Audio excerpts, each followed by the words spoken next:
I'm Kevin, and on behalf of expertvillage.com. The next step is getting a ball of clay, and I'm going to teach you how to put it on the bat and seal it. The clay has to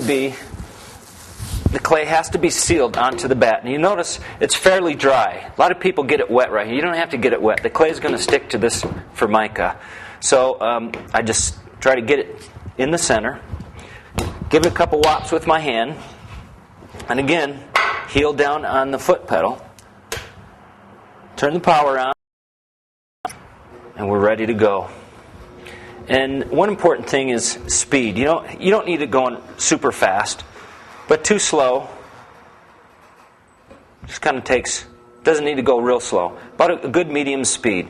And again, whatever you feel comfortable with, that's the important thing. I get the clay wet. I want to get the clay wet. My hand is going to get wet when I put my hand on the clay. Any one of your fingers. I'm not putting a lot of pressure on here. But what I'm doing is I'm taking one of my fingers and pressing down on the bat. This is a bat. I'm pushing it into the clay. Not trying to get it centered. This is sealing the clay. And that's all it takes, is that right there, to make sure that the clay stays on your bat.